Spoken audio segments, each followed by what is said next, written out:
নিশ্চয়ই মহাকাশ ও পৃথিবীর সৃষ্টিতে, রাত দিনের আবর্তনে, প্রয়োজনীয় সামগ্রী নিয়ে জাহাজের সমুদ্র যাত্রায়, আকাশ থেকে আল্লাহর বর্ষিত বৃষ্টিতে, যা দিয়ে তিনি রুক্ষ জমিনকে আবাদ করেন আর প্রাণের বিকাশ ঘটান, মৌসুমী বায়ু প্রবাহে, আকাশ ও জমিনের মাঝে মেঘমালার সুনিয়ন্ত্রিত ভ্রমণ চক্রে জ্ঞানীদের জন্যে অসংখ্য নিদর্শন রয়েছে। তা সত্ত্বেও কিছু মানুষ আল্লাহ ছাড়া কাল্পনিক কিছু অস্তিত্ব বা শক্তিকে তার শরীক বা সমকক্ষ মনে করে, আর এই কাল্পনিক অস্তিত্বগুলোকেও আল্লাহর মতোই ভালোবাসে। অবশ্য যারা সত্যিকার বিশ্বাসী, আল্লাহর প্রতি তাদের ভালোবাসা অত্যন্ত সুদৃঢ়। হায়, এই সীমালঙ্ঘনকারীরা যদি মহাবিচার দিবসে ওদের শিরকের শাস্তির দৃশ্য এখন দেখতে পেত, তাহলে ওরা বুঝত সব ক্ষমতা ও এখতিয়ার একমাত্র আল্লাহর। নিশ্চয়ই আল্লাহ শাস্তি দানেও অত্যন্ত কঠোর। পার্থিব জীবনে চাকচিক্য ও মহাচ্ছন্ন হয়ে অনুসারীরা যাদের অনুসরণ করেছে, মহাবিচার দিবসে সেই অনুসৃতরা যখন তাদের অনুসারীদের দায়িত্ব নিতে অস্বীকার করবে এবং অনুসারীরা যখন আসন্ন শাস্তি প্রত্যক্ষ করবে, তখন তাদের পারস্পরিক সম্পর্ক পুরোপুরি ছিন্ন হয়ে যাবে। অনুসারীরা তখন বলবে, হায়, যদি একবার দুনিয়ার জীবনে ফিরে যেতে পারতাম, তাহলে ওরা আজ যেভাবে সম্পর্ক ছিন্ন করল, আমরাও একইভাবে ওদের সাথে সম্পর্ক ছিন্ন করতাম।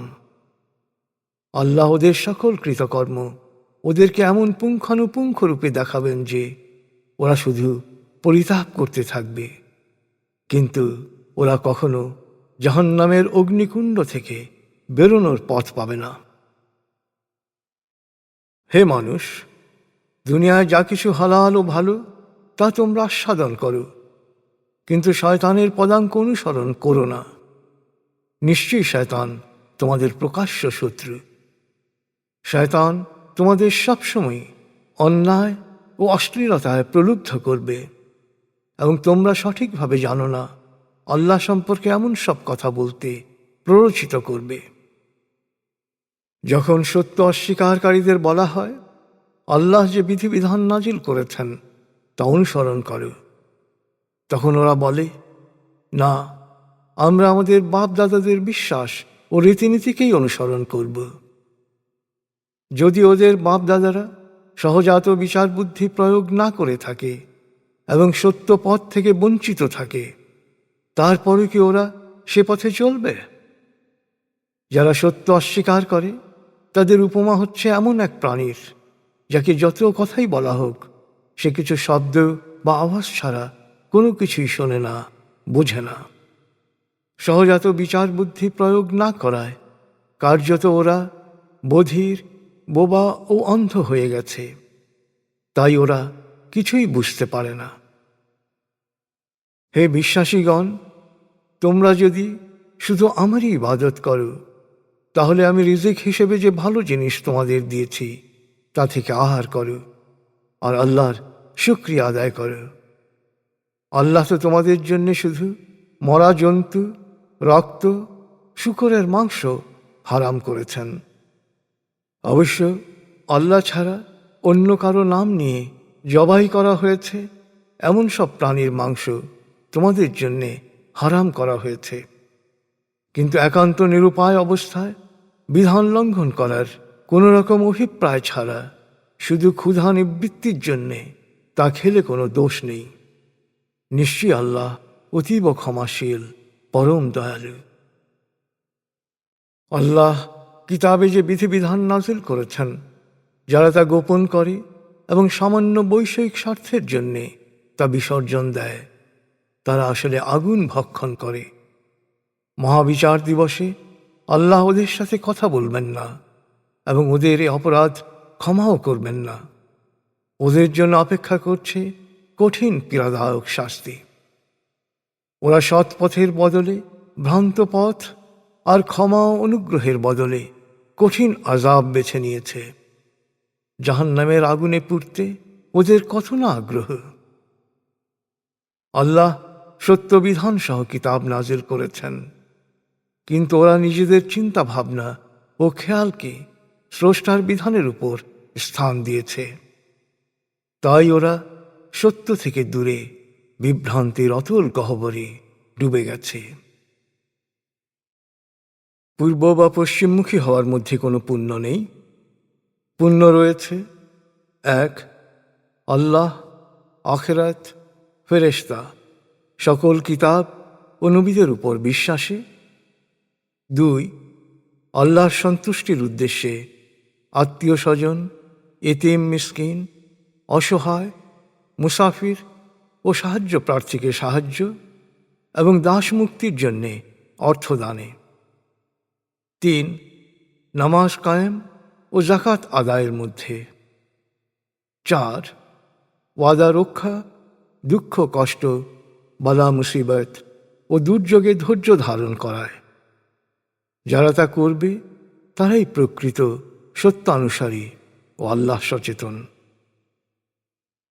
হে বিশ্বাসীগণ, খুনের ব্যাপারে তোমাদের জন্য কিসাসের বিধান দেয়া হয়েছে। খুনি স্বাধীন ব্যক্তি হলে তার কাছ থেকে, কৃতদাস হলে তার কাছ থেকে, নারী হলে তার কাছ থেকে, অর্থাৎ যেই খুনি হোক, খুনের কিসাস বা বদলা হিসেবে তাকেই হত্যা করা হবে। তবে খুনির প্রতি নিহতের ভাই বা আত্মীয়রা যদি কিছুটা সদয় হয়, তাহলে প্রচলিত ন্যায়নীতি অনুযায়ী খুনের প্রতিবিধান হওয়া উচিত এবং নিষ্ঠা ও সততার সাথে রক্তপণ পরিশোধ করা হত্যাকারীর অবশ্য কর্তব্য। এ তো তোমাদের প্রতিপালকের পক্ষ থেকে দণ্ডহ্রাস ও অনুগ্রহ মাত্র। এরপরও যে বাড়াবাড়ি করবে তার জন্য অপেক্ষা করছে কঠিন শাস্তি। হে বিবেক বুদ্ধি সম্পন্ন মানুষ, কিসাসের মধ্যে তোমাদের জন্য জীবন রয়েছে, যাতে তোমরা আইন লঙ্ঘন থেকে বিরত থাকতে পারো, আল্লাহ সচেতন থাকতে পারো। তোমাদের মধ্যে কারো মৃত্যুর সময় উপস্থিত হলে তার যদি ধন সম্পত্তি থাকে, তবে মা বাবা ও নিকটাত্মীয়ের জন্যে ইনসাফ মোতাবেক ওসিয়ত করাকে ফরজ করা হলো। আল্লাহ সচেতনদের জন্যে এটা অবশ্য কর্তব্য। ওসিয়ত শোনার পর কেউ যদি এতে কোনো রকম পরিবর্তন করে, তাহলে পাপের দায়ভার পরিবর্তনকারীর ওপর বর্তাবে। নিশ্চয়ই আল্লাহ সব শোনেন, সব কিছু জানেন। তবে ওসিয়তকারী জ্ঞাতসারে বা অজ্ঞাতসারে কোনো অবিচার করেছে বা কারো হক নষ্ট করেছে এমন আশঙ্কা করে কেউ যদি বিষয়টি পারস্পরিক সমঝোতার মাধ্যমে মীমাংসা করে দেয়, তবে তাতে দোষের কিছু নেই। নিশ্চয়ই আল্লাহ অতীব ক্ষমাশীল, পরম দয়ালু। হে বিশ্বাসীগণ, তোমাদের উপর রোজা ফরজ করা হয়েছে, যেমন করা হয়েছিল তোমাদের পূর্বসূরীদের উপর, যাতে তোমরা আল্লাহ সচেতন থাকতে পারো। রোজা নির্দিষ্ট সংখ্যক দিনের জন্যে।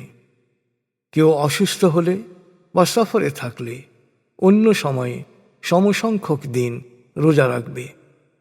আর রোজা রাখা যাদের জন্যে খুব কষ্টকর, তাদের সামর্থ্য থাকলে ফেদিয়া অর্থাৎ একজন অভাবগ্রস্তকে খাদ্যদান করা কর্তব্য।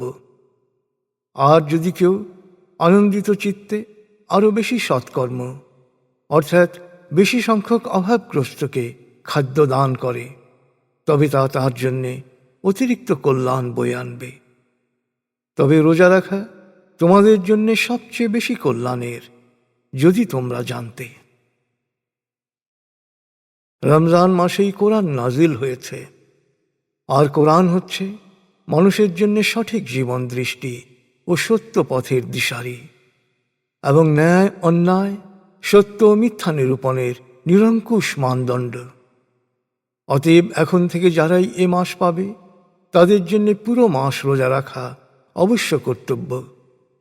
তবে যদি কেউ অসুস্থ বা সফরে থাকে, তবে সে অন্য সময়ে সমসংখ্যক দিন রোজা রাখবে। আল্লাহ তোমাদের জন্যে বিষয়টি সহজ করে দিয়েছেন। এ ব্যাপারে তিনি কোনো কঠোরতা আরোপ করেননি, কারণ তিনি চান তোমরা রোজার নির্ধারিত সংখ্যা পূরণ করো, সত্য পথ প্রদর্শনের জন্যে স্রষ্টার মহিমা বর্ণনা করো, যেন তোমরা শুকরগুজার হতে পারো। হে নবী, আমার বান্দারা যদি আমার সম্পর্কে জিজ্ঞেস করে তখন তাদের বলো, আমি তো তাদের খুব কাছেই আছি। প্রার্থনায় আমাকে যে ডাকে আমি তার ডাক শুনি, তার ডাকে সাড়া দেই।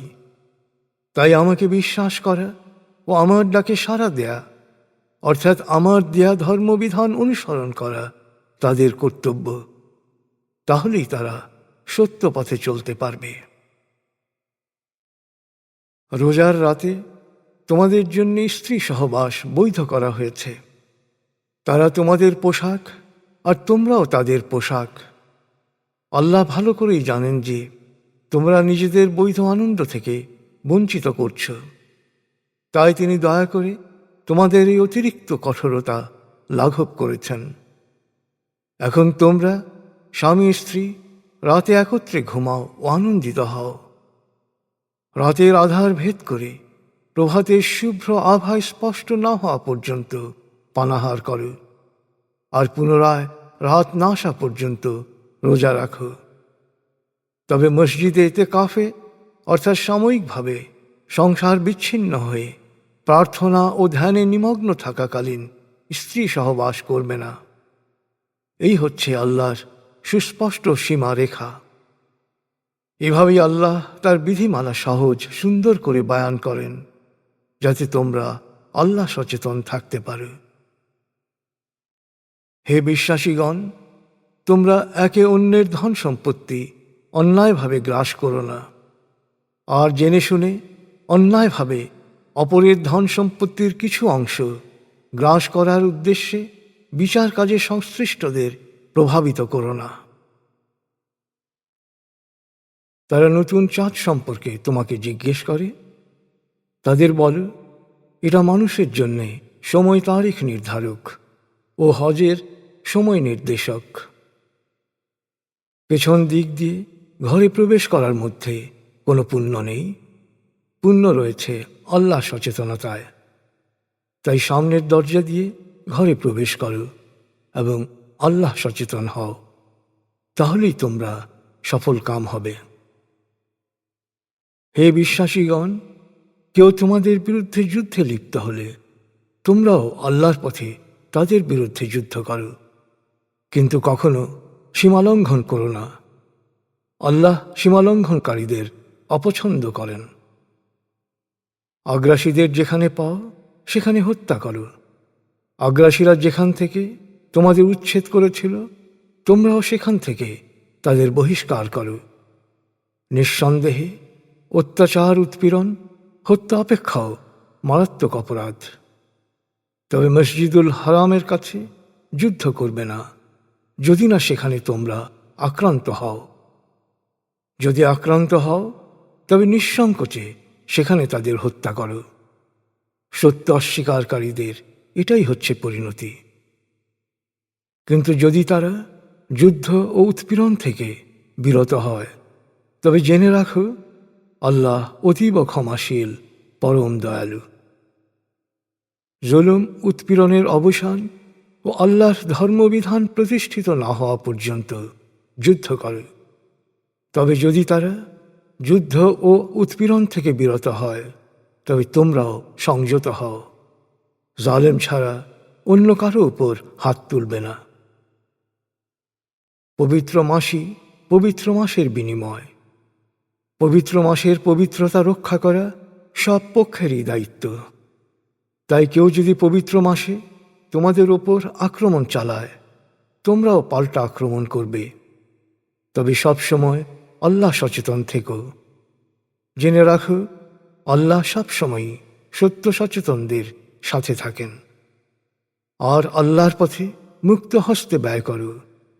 মুক্ত হস্তে ব্যয় না করে নিজের হাতে নিজের সর্বনাশ করো না। সৎকর্মে ক্রমাগত লেগে থাকো, কারণ আল্লাহ সৎকর্মশীলদের ভালোবাসেন। তোমরা আল্লাহর উদ্দেশ্যে হজ ও ওমরা পূর্ণ করো, কিন্তু যদি তোমরা বাধা পাও তবে সহজলভ্য কোরবানি করো। আর কোরবানি সম্পন্ন না হওয়া পর্যন্ত মস্তক মুন্ডন করো না। কিন্তু অসুস্থতা বা মাথায় কোনো রোগের কারণে আগেই মস্তক মুন্ডন করে ফেললে ফিদিয়া বা প্রায়শ্চিত্ত হিসেবে রোজা রাখবে, কোরবানি বা সাদকা দেবে। নিরাপদ পরিস্থিতিতে কেউ হজের আগে ওমরা করে উপকৃত হতে চাইলে সে সহজলভ্য কোরবানি করবে। কিন্তু যদি কেউ কোরবানির কোনো পশু না পায় তবে সে হজের সময় 3 দিন ও ঘরে ফিরে 7 দিন, এভাবে মোট 10 দিন রোজা রাখবে।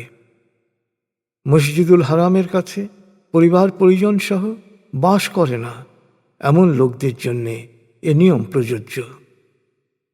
অতএব হে মানুষ, আল্লাহ সচেতন হও, আল্লাহর ধর্মবিধান লঙ্ঘন হতে দূরে থাকো। জেনে রাখো, আল্লাহ মন্দ কাজের শাস্তিদানে কঠোর। হজের মাসসমূহ সবারই জানা।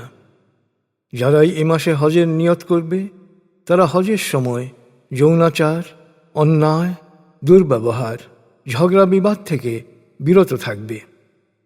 আর তোমরা যে সৎকর্ম করো আল্লাহ তা জানেন। আর যাত্রাকালে সাথে পাথেয় নিয়ে যাবে। নিশ্চয়ই আল্লাহ সচেতনতাই উত্তম পাথেয়। অতএব হে বিচার বুদ্ধি সম্পন্ন মানুষ, সবসময় তোমরা আল্লাহ সচেতন থেকো। তবে হজের সময় আল্লাহর অনুগ্রহ সম্পদ অনুসন্ধানে কোনো দোষ নেই। যখন তোমরা আরাফাত থেকে ফিরে মাশআরে হারাম অর্থাৎ মুজদালিফায় থাকবে, তখন আল্লাহকে সেভাবে স্মরণ করবে যেভাবে তিনি তোমাদের নির্দেশ দিয়েছেন, পথের দিশা দিয়েছেন। কারণ ইতপূর্বে তোমরা বিভ্রান্ত ছিলে। এরপর তাওয়াফের জন্য জনস্রোতের সাথে মিশে একাকার হয়ে সেখান থেকে ফিরে যাও যেখান থেকে সবাই ফিরে যায়, এবং জীবনের সকল পাপের জন্যে আল্লাহর কাছে ক্ষমা চাও। নিঃসন্দেহে আল্লাহ অতীব ক্ষমাশীল, পরম দয়ালু। হজের অনুষ্ঠানাদি সম্পন্ন করার পরে আল্লাহকে এমনভাবে স্মরণ করবে যেভাবে তোমরা তোমাদের বাপ দাদাদের স্মরণ করতে, বরং আল্লাহকে তার চেয়েও আরো গভীর নিমগ্নতায় স্মরণ করো, প্রার্থনা করো। এদের মধ্যে যারা প্রার্থনা করে, হে আমাদের প্রতিপালক, দুনিয়াতেই আমাদের সব কিছু দাও, কার্যত এদের জন্যে আখিরাতে কিছুই পাওয়ার নেই।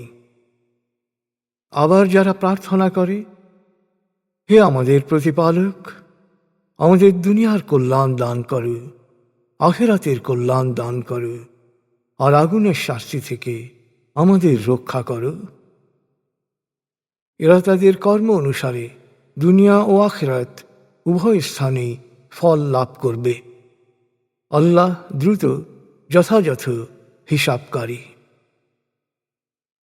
তোমরা নির্দিষ্ট দিনগুলোতে আল্লাহকে স্মরণ করো। আর যদি কেউ ব্যস্ততার কারণে দুদিনেই ফিরে আসে তাতে কোনো দোষ নেই। আবার কেউ যদি আরও বেশি দিন থাকে তাতেও কোনো দোষ নেই, যদি এই দিনগুলোতে তারা আল্লাহ সচেতন থাকে। অতএব তোমরা আল্লাহ সচেতন থাকো। জেনে রাখো, শেষ পর্যন্ত তার সামনেই তোমাদের সবাইকে হাজির করা হবে। মনে রেখো, এমন মানুষ আছে পার্থিব জীবন সম্পর্কে যার আলাপচারিতা তোমাকে মোহিত করবে, আর তার অন্তরের সততা প্রমাণের জন্যে বারবার সে আল্লাহকে সাক্ষী মানবে। আসলে সে বিতর্কে পটু, প্রতিপক্ষকে কুপকাত করতে বিভ্রান্তিকর যুক্তি প্রয়োগে সিদ্ধহস্ত। কিন্তু যখনই সে ক্ষমতা ও সুযোগ পায় তখনই জমিনে অশান্তি ও ত্রাস সৃষ্টি করে শস্য ও প্রাণীকুল ধ্বংস করে। আসলে আল্লাহ অশান্তি ও ত্রাস সৃষ্টিকারীদের অপছন্দ করেন। আর যখন তাকে বলা হয় আল্লাহ সচেতন হও, তখন তার মিথ্যা অহমিকা তাকে পাপে লিপ্ত করায়। তার উপযুক্ত জায়গা হচ্ছে জাহান্নাম। নিঃসন্দেহে এটি একটি নিকৃষ্ট ঠিকানা। আবার এমন মানুষও রয়েছে যে আল্লাহর সন্তুষ্টির জন্যে নিজের জীবন উৎসর্গ করে দিয়েছে। আল্লাহ তার এই বান্দাদের ব্যাপারে পরম দয়ালু। হে বিশ্বাসীগণ, তোমরা পুরোপুরি আল্লাহতে সমর্পিত হও। শয়তানের পদাঙ্ক অনুসরণ করো না। শয়তান তোমাদের প্রকাশ্য শত্রু। সত্য সম্পর্কে সমস্ত সাক্ষ্য প্রমাণ পাওয়ার পরও যদি তোমাদের পদস্খলন ঘটে, তবে মনে রেখো আল্লাহ মহাপরাক্রমশালী, প্রজ্ঞাময়। তাহলে ওরা কি এ অপেক্ষায় আছে যে মেঘের ছায়ায় আচ্ছাদিত হয়ে আল্লাহ ফেরেশতাদের সাথে নিয়ে ওদের কাছে হাজির হবেন? আসলে ততদিনে সব বিষয়ের চূড়ান্ত ফয়সলা হয়ে যাবে এবং সব কিছুই আল্লাহর কাছে ফিরে যাবে। হে নবী, বনী ইসরায়েলকে জিজ্ঞেস করো কত সুস্পষ্ট বাণী আমি তাদের দিয়েছি। আল্লাহর নিয়ামত সুস্পষ্ট বাণীকে যারা বিকৃত করে তাদের শাস্তি দানে আল্লাহ অতি কঠোর। সত্য অস্বীকারীরা পার্থিব জীবনের চাকচিক্যে খুব সহজেই মোহিত হয়। ওরা বিশ্বাসীদের এ নিয়ে প্রায়শই ঠাট্টা বিদ্রূপ করে। অথচ মহাবিচার দিবসে আল্লাহ সচেতনরাই ওদের চেয়ে অনেক উচ্চ মর্যাদায় আসীন হবে। অবশ্য আল্লাহ যাকে চান তাকে দুনিয়ায় বেহিসাব জীবন উপকরণ দান করেন। একদা সকল মানুষ একই সম্প্রদায়ের অন্তর্ভুক্ত ছিল। আস্তে আস্তে তাদের মধ্যে মতবিরোধ সৃষ্টি হল। তারপর আল্লাহ সুসংবাদদাতা ও সতর্ককারী হিসেবে নবীদের পাঠান। সত্য জ্ঞান সহ তাদের উপর তিনি কিতাব নাযিল করেন, যাতে মানব সম্প্রদায় তাদের মতভেদের বিষয়ে মতৈক্যে পৌঁছতে পারে। কিন্তু সত্যের ব্যাপারে সকল সাক্ষ্য প্রমাণ থাকা সত্ত্বেও পারস্পরিক ঈর্ষা ও বিদ্বেষের কারণে তাদের মতভেদ বাড়তেই থাকল। তারপর মতবিরোধ সংক্রান্ত বিষয়ে আল্লাহ বিশ্বাসীদেরকে সত্য পথ দেখালেন। আল্লাহ তাকেই সত্য পথে পরিচালিত করেন যে চায় সত্য পথে পরিচালিত হতে। তোমরা কি মনে করো তোমরা কোনো পরীক্ষা ছাড়া এমনি এমনি জান্নাতে প্রবেশ করবে? অথচ তোমরা তো এখনো পূর্ববর্তীদের মতো পরীক্ষার সম্মুখীন হওনি। তোমাদের পূর্ববর্তী বিশ্বাসীরা অভাব, কষ্ট, বিপদ, মুসিবত এবং অত্যাচার নির্যাতনে এতটাই হতবিহ্বল হয়ে পড়েছিল যে নবীসহ তারা আর্তনাদ করে বলেছিল, আল্লাহর সাহায্য কখন আসবে? জেনে রাখো, আল্লাহর সাহায্য সব সময় খুবই কাছে। তারা তোমাকে প্রশ্ন করবে, আমরা অন্যের জন্যে কি প্রক্রিয়ায় ব্যয় করব?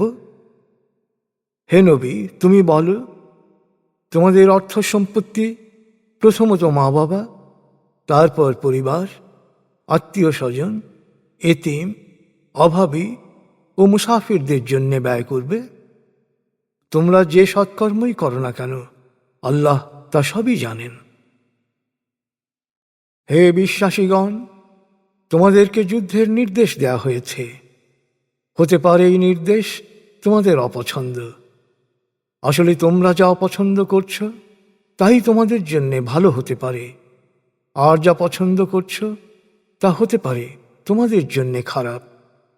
নিশ্চয়ই আল্লাহ যা জানেন তোমরা তা জানো না। পবিত্র মাসে যুদ্ধ সম্পর্কে তোমাকে জিজ্ঞেস করা হয়েছে। তাদের বলো, যুদ্ধ নিশ্চয়ই একটা ভয়ঙ্কর বিষয়, কিন্তু আল্লাহর কাছে তার চেয়েও ভয়ঙ্কর বিষয় হচ্ছে আল্লাহর পথে মানুষকে বাধা দেয়া, আল্লাহকে অস্বীকার করা, কাবা শরীফে ইবাদত করতে বাধা দেয়া, সেখানকার অধিবাসীদের বাড়িঘর থেকে তাড়িয়ে দেয়া। আসলে জুলুম, নিপীড়ন, হত্যার চেয়েও গুরুতর অপরাধ। যদি ওদের পক্ষে সম্ভব হতো তাহলে তোমরা সত্য ধর্মত্যাগের ঘোষণা না দেয়া পর্যন্ত ওরা তোমাদের বিরুদ্ধে লড়াই করে যেত।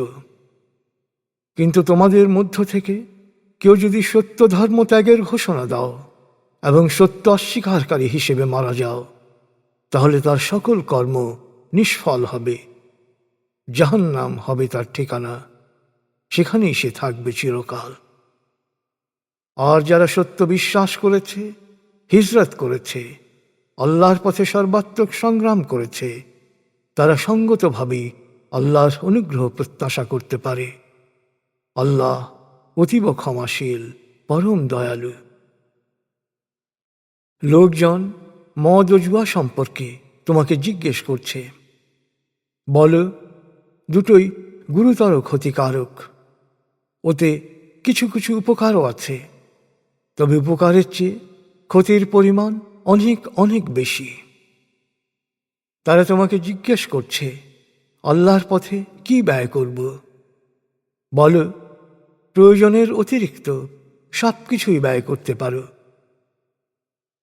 এভাবেই আল্লাহ তার বিধানসমূহ সুস্পষ্ট বলে দেন, যাতে তোমরা দুনিয়া ও আখিরাত উভয় স্থানের জন্যেই চিন্তা করতে পারো।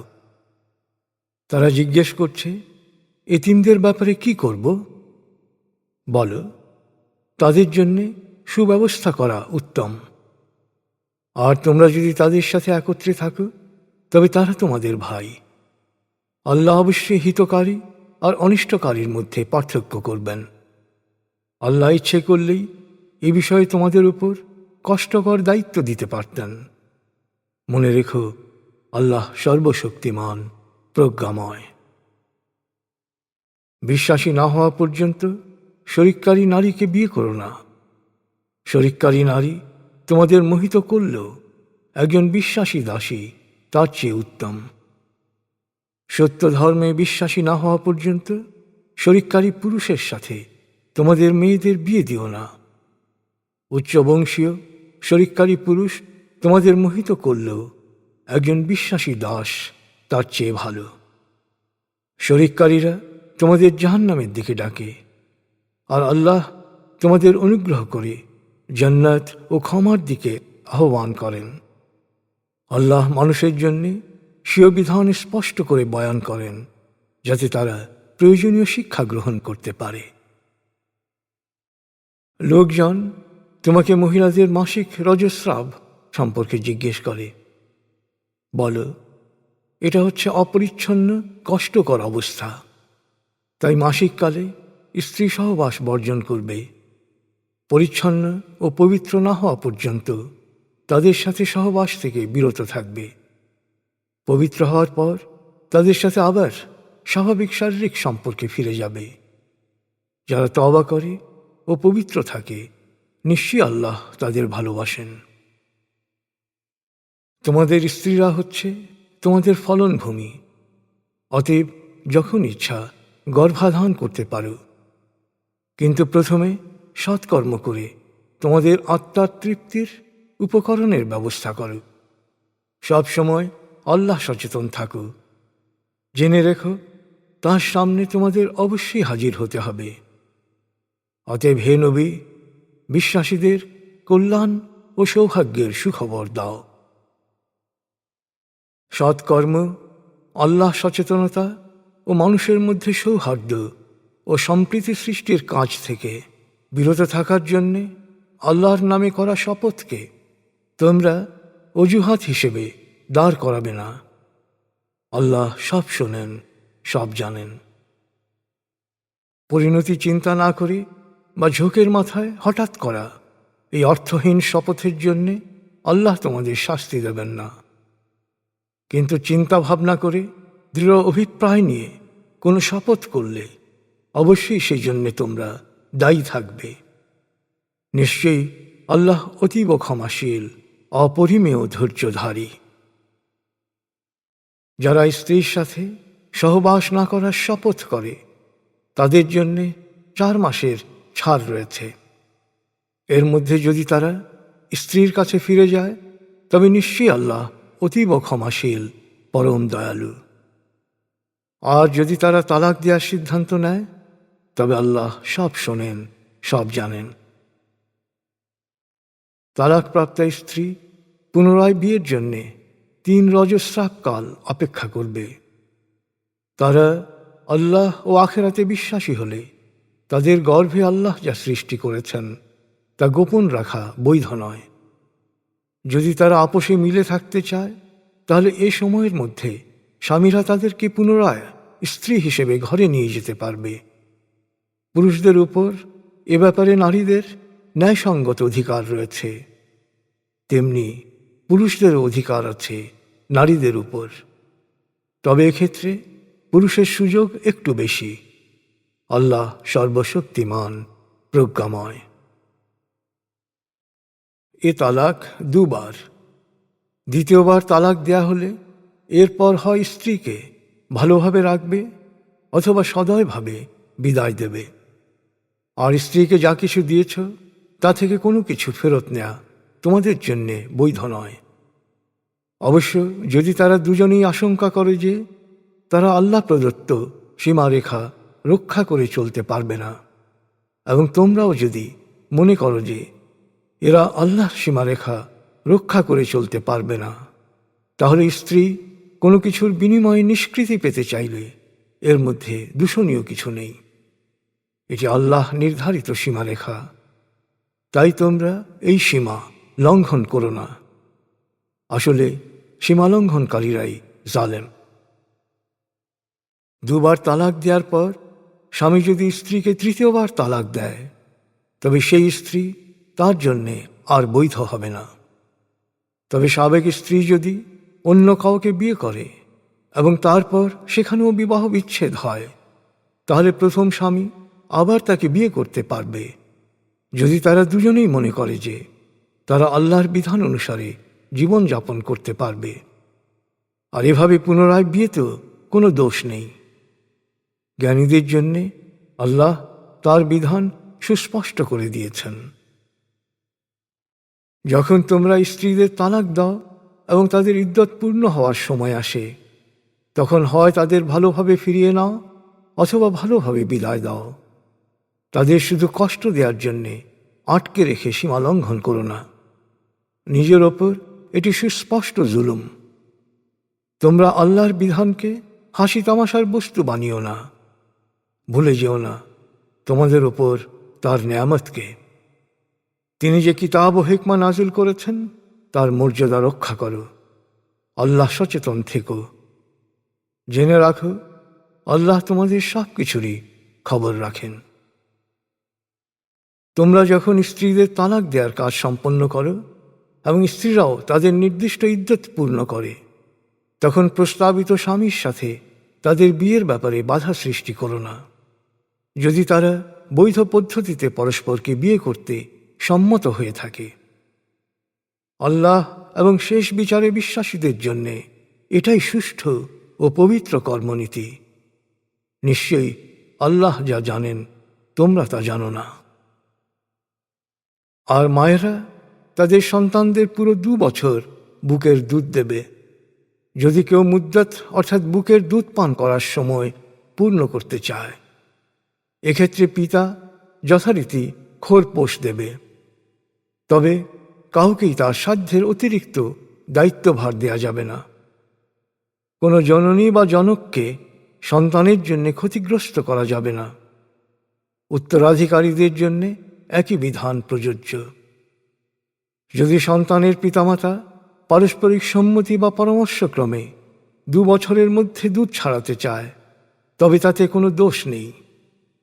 আর যদি তোমরা তোমাদের সন্তানকে কোনো দুধ মার কাছে রেখে লালন করতে চাও তাতেও কোনো দোষ নেই, যদি তোমরা নির্ধারিত দেও নিয়মিত দাও। আল্লাহ সচেতন হও। জেনে রাখো তোমরা যা করো আল্লাহ তার সম্যক দ্রষ্টা। স্বামী মারা গেলে স্ত্রী 4 মাস 10 দিন ইদ্যত পালন করবে। ইদ্যত পূর্ণ হওয়ার পর তারা বিধিমতো বিয়ে করলে কোনো পাপ হবে না। তোমরা যা করো আল্লাহ সে বিষয়ে সবিশেষ অবহিত। ইদ্যত পালনকালে এই বিধবাদের আকারে ইঙ্গিতে বিয়ের প্রস্তাব করলে বা মনে মনে বিয়ের ইচ্ছা পোষণ করলে তোমাদের কোনো পাপ নেই। আল্লাহ জানেন যে তোমরা তাদের সম্পর্কে অবশ্যই আলোচনা করবে, কিন্তু প্রচলিত বিধিমতো কথাবার্তা ছাড়া গোপনে তাদের সাথে কোনো অঙ্গীকার বা চুক্তি বা বাগদান করো না। আর ইদ্যত পূর্ণ না হওয়া পর্যন্ত বিয়ে সম্পন্ন করার সংকল্প করো না। তোমাদের মনে কি আছে আল্লাহ তা জানেন। তাই আল্লাহ সচেতন হও।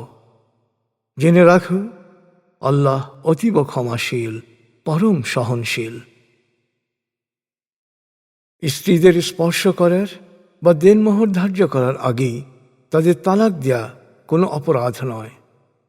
তবে সচ্ছল হও বা গরিব, সামর্থ্যানুযায়ী নিয়মমতো খরচপত্র দেওয়ার ব্যবস্থা করবে। সৎকর্মশীলদের জন্যে এটি হচ্ছে কর্তব্য। দেনমোহর নির্দিষ্ট হওয়ার পর কিন্তু স্পর্শ করার আগেই যদি স্ত্রীকে তালাক দাও, তাহলে নির্ধারিত দেনমোহরের অর্ধেক পরিশোধ করতে হবে। তবে স্ত্রী যদি স্বেচ্ছায় তা মাফ করে দেয় অথবা স্বামী যদি স্বেচ্ছায় পুরো দেনমোহর দিয়ে দেয়, তাহলে ভিন্ন কথা। আসলে এই সহানুভূতি আল্লাহ সচেতনতার কাছাকাছি। তোমরা পারস্পরিক সম্পর্কে উদার হতে ভুল করো না।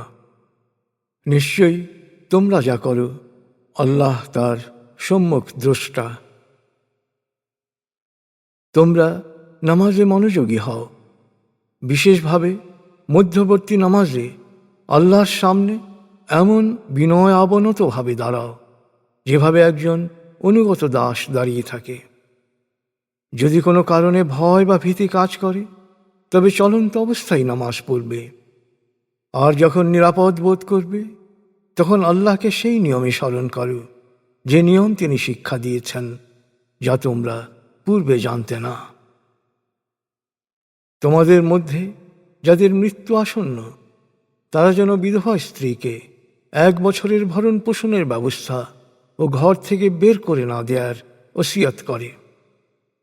অবশ্যই স্ত্রী যদি নিজেই চলে যায় তখন নিজের জন্যে বিধিমতো সে যা কিছুই করুক, সে ব্যাপারে তোমাদের কোনো দায়িত্ব নেই। আল্লাহ সর্বশক্তিমান, প্রজ্ঞাময়। তালাকপ্রাপ্তা নারীদের প্রচলিত রীতি অনুসারে ভরণ পোষণ করা আল্লাহ সচেতনদের কর্তব্য। এভাবেই আল্লাহ তার বিধিবিধান স্পষ্ট করে বয়ান করেন, যাতে তোমরা তোমাদের সহজাত বিচার বুদ্ধি প্রয়োগ করতে পারো। তুমি কি তাদের কথা জানো না যারা মৃত্যু ভয়ে নিজের ঘর বাড়ি ছেড়ে গিয়েছিল? তাদের সংখ্যা ছিল হাজার হাজার। তখন আল্লাহ তাদের বলেছিলেন, তোমরা মরো। পরে তিনি তাদের জীবিত করলেন। আল্লাহ মানুষের প্রতি সবসময় অনুগ্রহশীল, কিন্তু অধিকাংশ মানুষই শুকরগুজার নয়। অতএব হে বিশ্বাসীগণ, তোমরা আল্লাহর পথে সর্বাত্মক সংগ্রাম করো। জেনে রেখো, নিশ্চয়ই আল্লাহ সব শোনেন, সব জানেন। তোমাদের মধ্যে কে আল্লাহকে কর্জে হাসানা অর্থাৎ উত্তম ঋণ দেবে? আল্লাহ বহুগুণ প্রবৃদ্ধি সহ তা ফেরত দেবেন। আল্লাহই মানুষের রিজিক বা জীবন উপকরণ কমান এবং বাড়ান। তোমাদেরকে তার কাছেই ফিরে যেতে হবে। তুমি কি জানো না মুসার পরবর্তী বনী ইসরাইলের গোত্রপতিদের কথা? তারা নিজেদের নবীকে বলেছিল, আমাদের জন্য একজন বাদশা নিযুক্ত করো, যেন আমরা আল্লাহর পথে লড়াই করতে পারি। সে বলল, লড়াইয়ের আদেশ দেয়া হলে তোমরা লড়াই করতে অস্বীকৃতি জানাবে না তো? তারা বলল, আমরা যেখানে সন্তান সন্ততি সহ জন্মভূমি থেকে বহিষ্কৃত হয়েছি, সেখানে কেন আমরা আল্লাহর পথে লড়ব না? কিন্তু কার্যত যখন তাদের লড়াই করার নির্দেশ দেয়া হলো, তখন মুষ্টিমেয় কয়েকজন ছাড়া সকলেই পালিয়ে গেল। আর আল্লাহ তার আদেশ অমান্যকারী প্রত্যেককে ভালো করেই জানেন। তাদের নবী তাদের বলেছিল, আল্লাহ তালুতকে তোমাদের বাদশা নিযুক্ত করেছেন।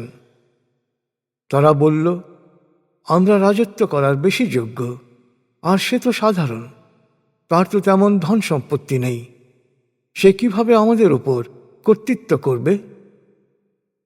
নবী বলল, আল্লাহ তাকে মনোনীত করেছেন, আর তিনি তাকে শারীরিক, মানসিক ও বুদ্ধিবৃত্তিক শক্তিতে সমৃদ্ধ করেছেন।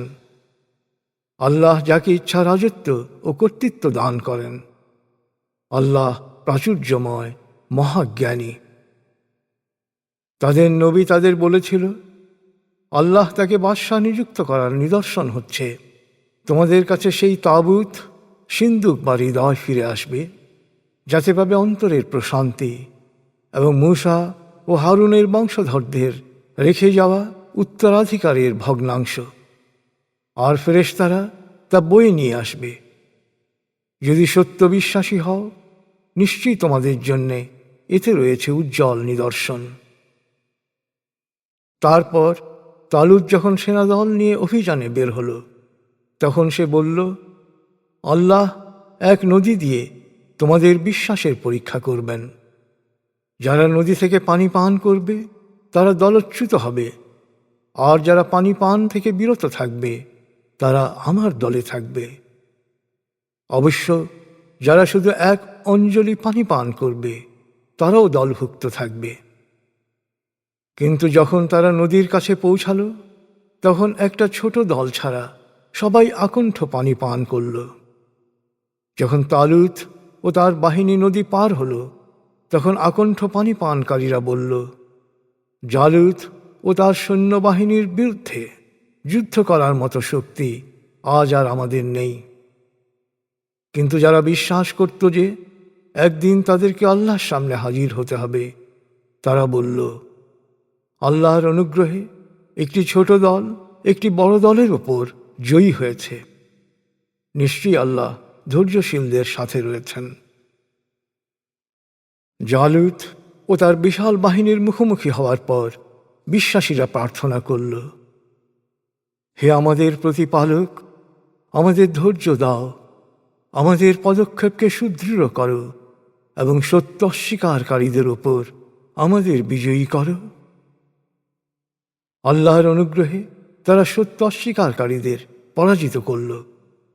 দাউদ জালুতকে নিধন করল। আল্লাহ তাকে রাজত্ব ও হিকমা দান করলেন বিবিধ বিষয়ের জ্ঞান। এভাবে আল্লাহ যদি মানুষের একটি দলকে অন্য দল দিয়ে প্রতিহত না করতেন, তাহলে অনাচার পৃথিবীকে পুরোপুরি বিপর্যস্ত করে দিত। কিন্তু আল্লাহ মানুষের প্রতি অতি অনুগ্রহশীল। হে নবী, এসবই আল্লাহর বাণী, যা তোমার প্রতি নাজিল হয়েছে সত্যের নিদর্শন হিসেবে, আর তুমি নিশ্চয়ই রসুলদের একজন। পারা ৩। এই রসুলদের মধ্যে কাউকে কাউকে আমি বেশি মর্যাদা দান করেছি। কারো সাথে আল্লাহ কথা বলেছেন, কাউকে উচ্চ সম্মান দেয়া হয়েছে। মরিয়ম পুত্র ঈসাকে সত্যের উজ্জ্বল সাক্ষ্যসমূহ প্রদান করেছি এবং পবিত্র আত্মা দ্বারা সাহায্য করেছি। সত্যের সুস্পষ্ট প্রমাণ দেখার পরও এ রসুলের অনুসারীরা পরবর্তীকালে পরস্পর ঝগড়া, বিবাদ ও লড়াইয়ে লিপ্ত হয়েছে। কেউ বিশ্বাস করেছে, আর কেউ সত্য অস্বীকারের অন্ধকার পথে চলে গেছে। আল্লাহ চাইলে তারা পরস্পর মতবিরোধ ও লড়াই থেকে বিরত থাকত। অবশ্যই আল্লাহ যে কোনো কিছু করার ব্যাপারে স্বাধীন। হে বিশ্বাসীগণ, আমি তোমাদের যে রিজিক দিয়েছি তা থেকে আল্লাহর পথে ব্যয় করো, সেদিন আসার আগেই, যেদিন কোনো লেনদেন, বন্ধুত্ব বা সুপারিশ কোনো কাজে আসবে না।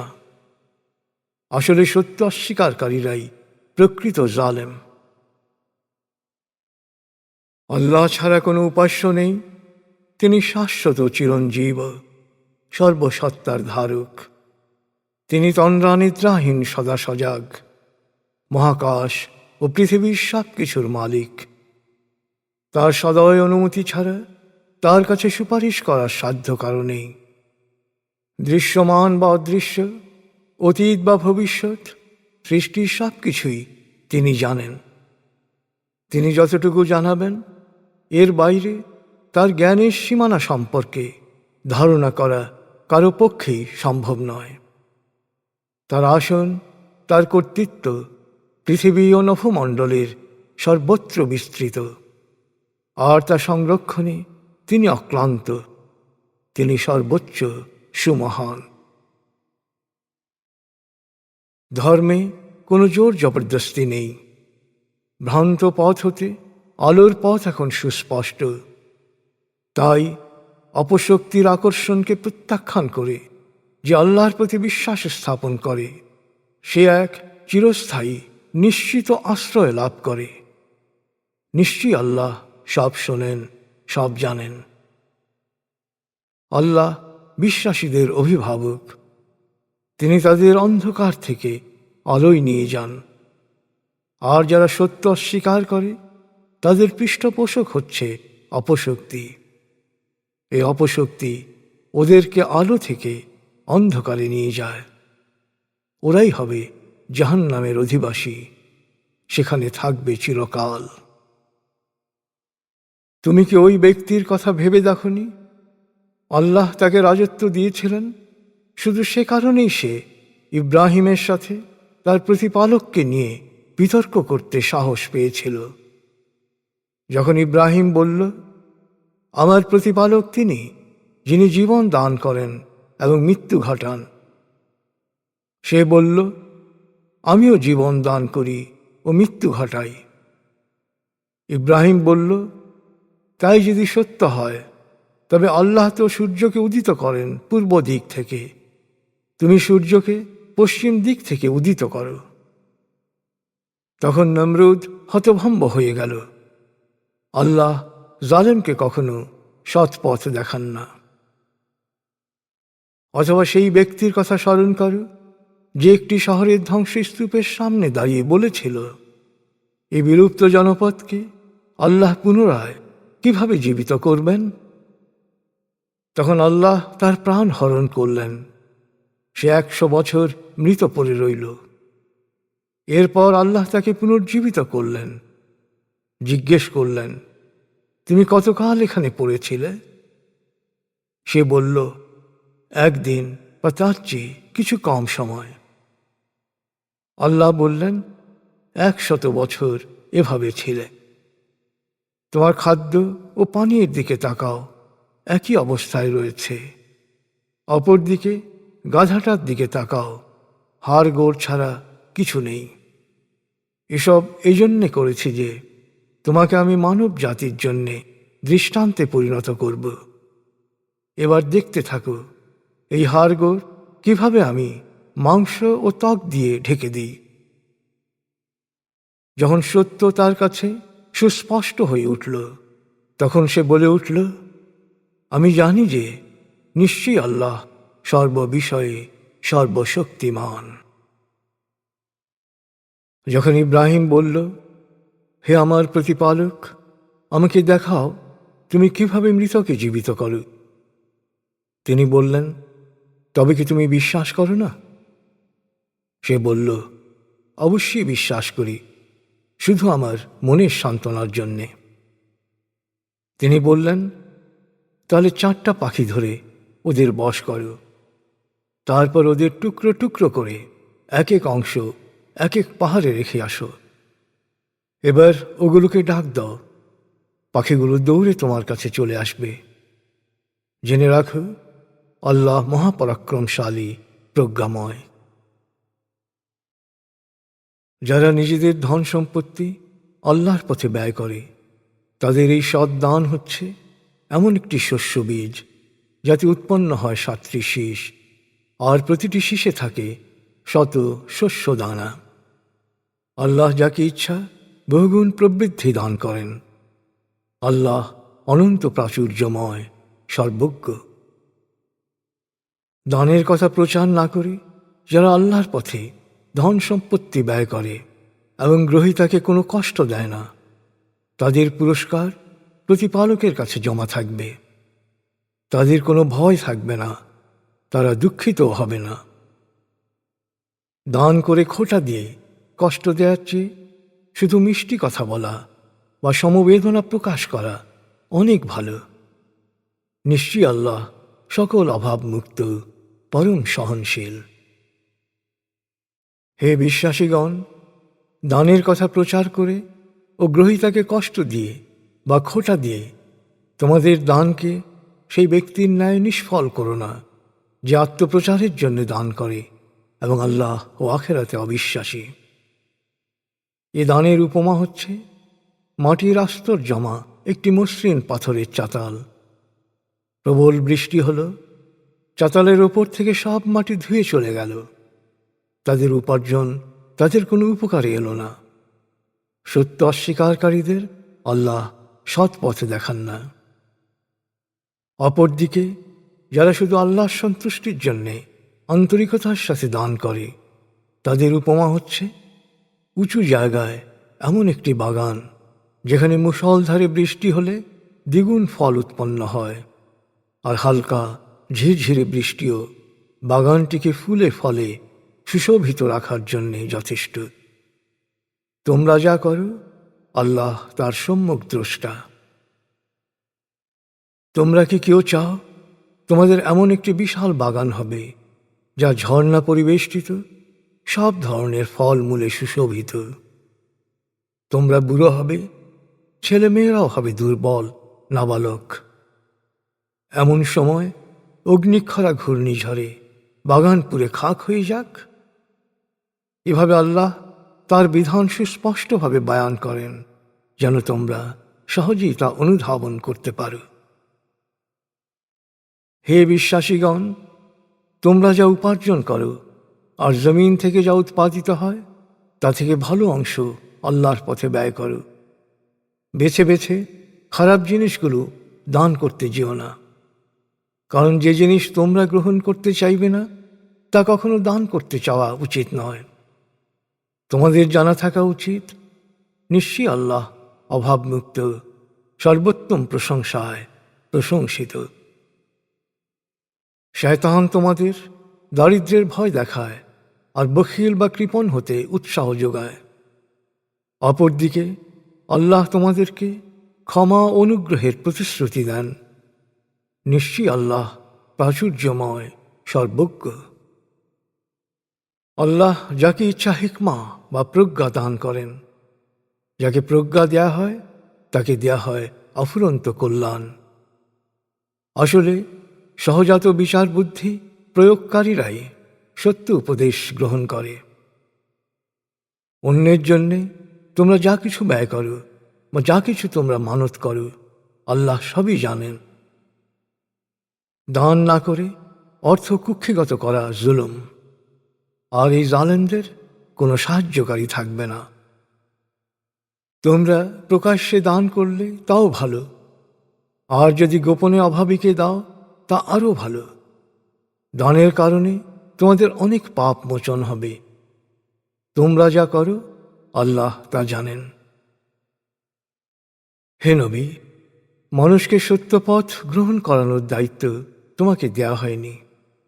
আল্লাহ যাকে ইচ্ছা তাকে সৎ পথে পরিচালিত করেন।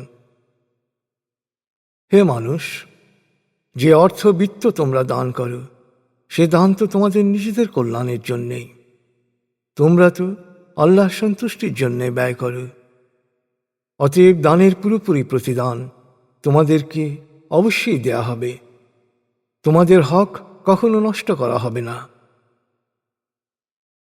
হে বিশ্বাসীগণ, মনে রেখো, বিশেষভাবে সাহায্য পাওয়ার অধিকারী হচ্ছে সেসব অভাবী যারা আল্লাহর কাজে এমনভাবে ব্যস্ত যে নিজের জীবিকা উপার্জনের চেষ্টা করতে পারে না।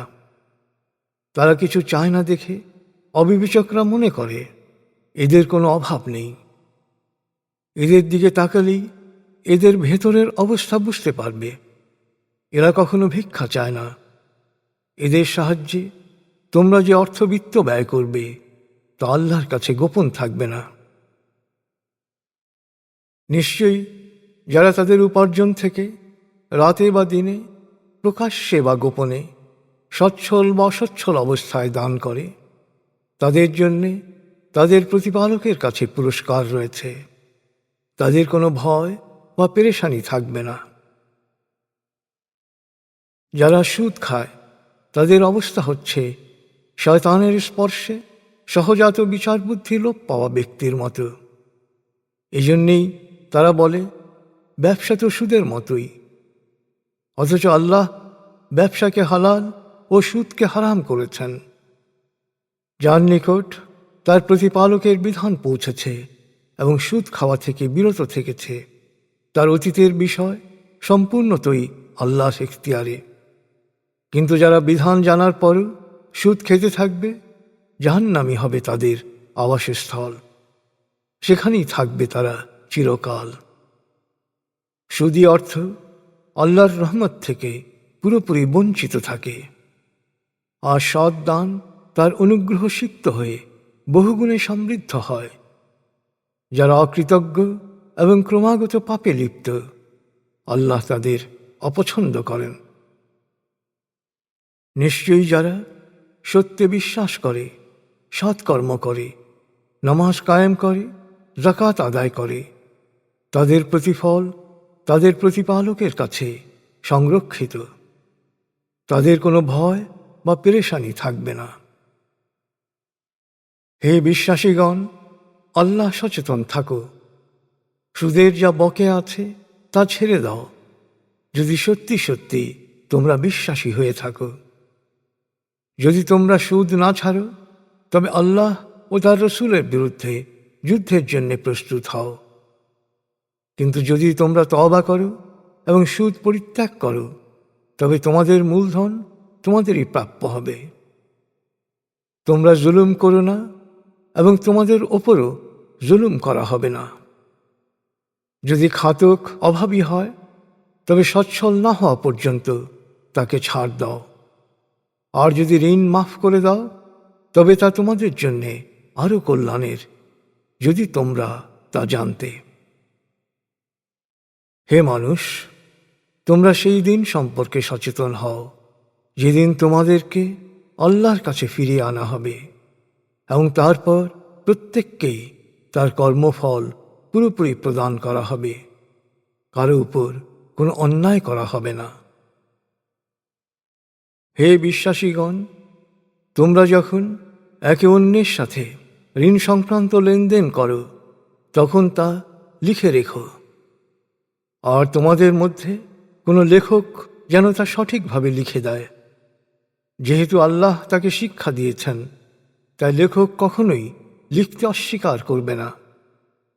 আল্লাহ সচেতন থেকে ঋণ গ্রহীতা লেখার বিষয় বলে দেবে, কোনো বিষয় যেন বাদ না যায়। কিন্তু ঋণ গ্রহীতা যদি নির্বোধ বা দুর্বল হয়, বা লেখার বিষয়বস্তু বলতে অক্ষম হয়, তবে যেন তার অভিভাবক ন্যায্যভাবে লেখার বিষয়বস্তু বলে দেয়। আর উভয় পক্ষের পছন্দ মতো দুজন পুরুষ সাক্ষী থাকবে। দুজন পুরুষ যদি না থাকে, তবে একজন পুরুষ ও দুজন নারী। কারণ নারীদের মধ্যে একজন যদি ভুল করে, তবে অন্যজন যেন তা মনে করিয়ে দিতে পারে। সাক্ষীদের যখনই ডাকা হোক, তারা সাক্ষ্য দিতে অস্বীকার করবে না। ছোট হোক বা বড় হোক, ঋণ ফেরত দেওয়ার সময় সহ লেনদেনের প্রতিটি খুঁটিনাটি শর্ত লিখে রাখতে কখনো বিরক্ত হবে না। যত বিস্তারিত লিখবে, তত আল্লাহর কাছে এটি বেশি ন্যায্য, সাক্ষ্য হিসেবে বেশি নির্ভরযোগ্য। পরবর্তী সময়ে সংশয় ও মতবিরোধ রোধে বেশি কার্যকর হবে। তবে তোমাদের ব্যবসায় নগদ ও মালামাল আদান প্রদানে লিখিত দলিল না রাখলেও কোনো দোষ নেই।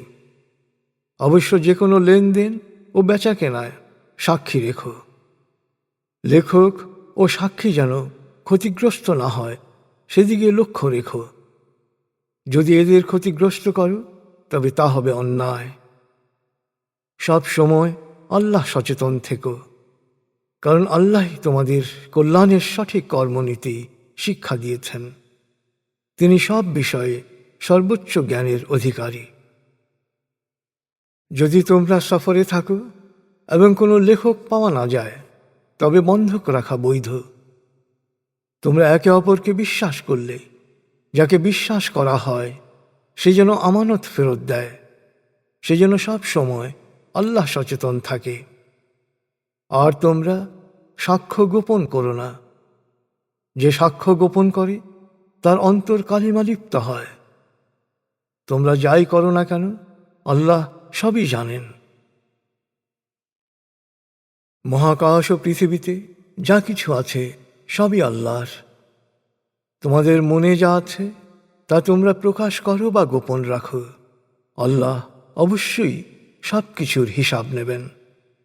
তারপর যাকে ইচ্ছা ক্ষমা করবেন বা শাস্তি দেবেন।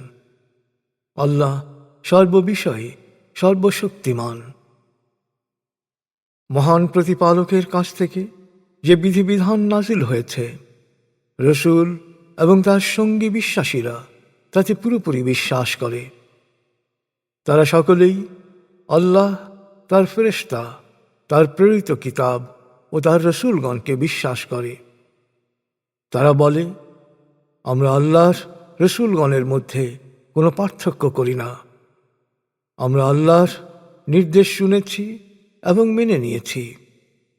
অতএব হে আমাদের প্রতিপালক, আমরা তোমার কাছে ক্ষমা চাই, আর আমরা তোমার কাছেই ফিরে যাব। আল্লাহ কারো উপরই তার সাধ্যের অতিরিক্ত দায়িত্ব দেন না। ভালো ও মন্দ যে যা উপার্জন করবে তার প্রতিফল সেই পাবে। তাই হে বিশ্বাসীরা, তোমরা প্রার্থনা করে, হে আমাদের প্রতিপালক, আমাদের যদি ভুল বা ত্রুটি হয় সেজন্য আমাদের পাকড়াও করো না। প্রভু হে, আমাদের পূর্বসূরীদের ওপর যেরূপ গুরুভার অর্পণ করেছিলে, আমাদের ওপর তেমন ভার চাপিয়ে দিও না। প্রভু হে, আমাদের ওপর সাধ্যাতীত কোনো দায়িত্ব দিও না। আমাদের ক্ষমা করো, দয়া করো, তুমি আমাদের প্রভু। সত্য অস্বীকারীদের বিরুদ্ধে আমাদের সাহায্য করো।